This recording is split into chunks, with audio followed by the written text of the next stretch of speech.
Hello friends, today I am going to start the topic sequential circuits. Till now we have studied about combinational circuits. In case of combinational circuits, the output is dependent on the present input only.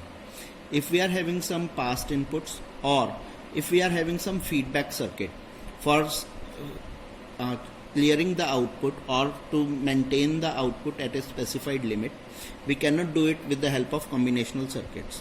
So in that case, we will be requiring sequential circuits. In case of sequential circuits, we are having the present inputs.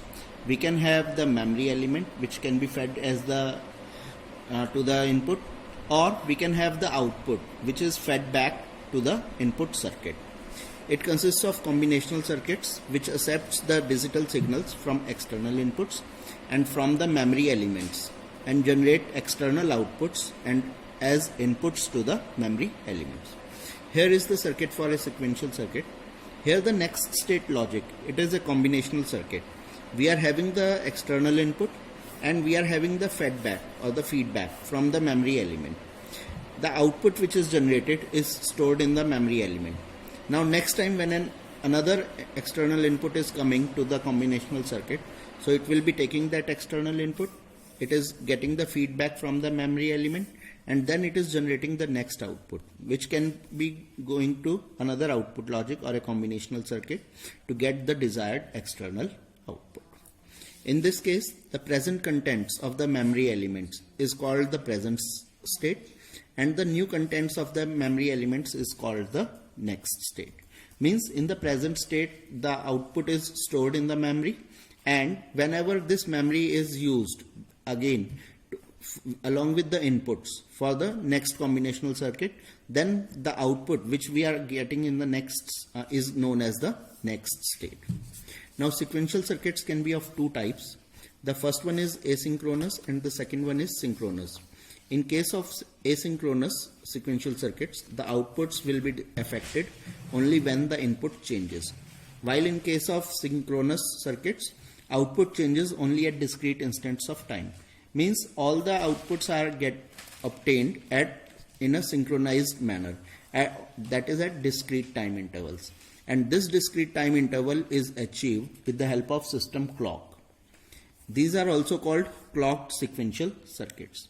In case of sequential circuits or in case of digital circuits, mostly we use the synchronous circuits, sequential circuits.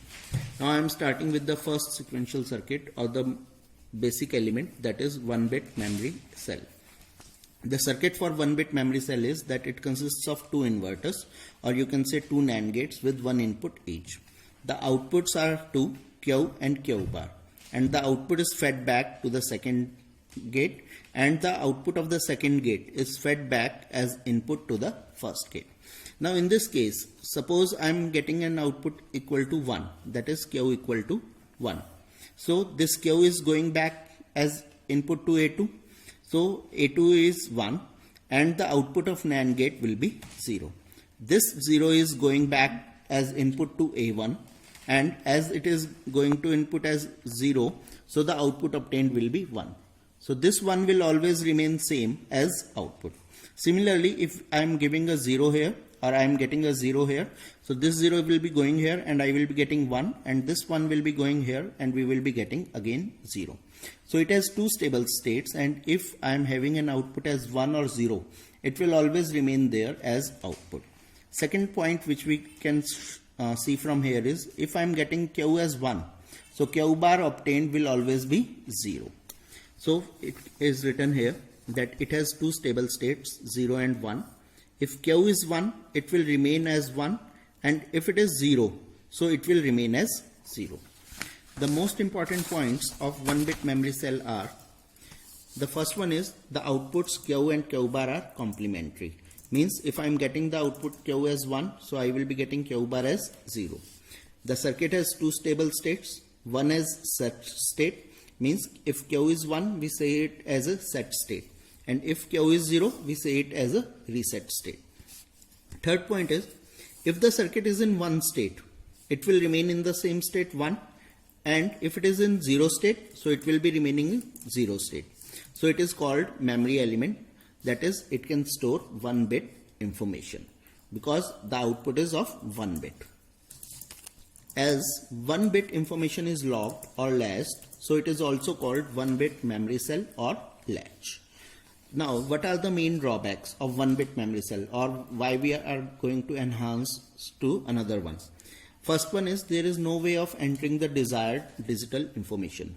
We cannot give any external input to the 1 bit memory cell.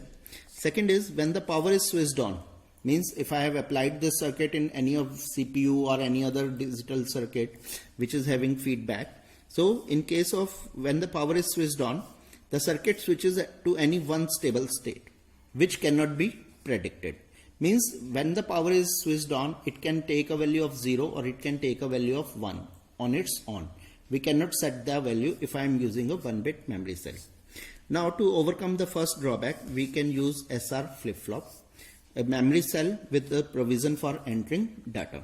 Here I am using one more inverter with the NAND gate, you can say, and the two inputs are S and R.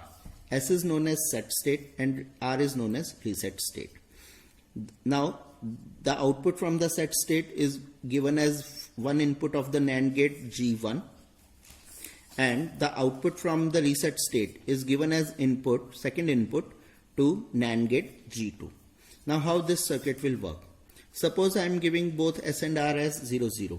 So in case of NAND gate, we know that if any one of the inputs is 0, so the output will always be 1. So as the input is 0 to both of them, so the outputs will be 1 here. The output is 1, the output is 1. Now this 1 will not be affecting the working of the NAND gate.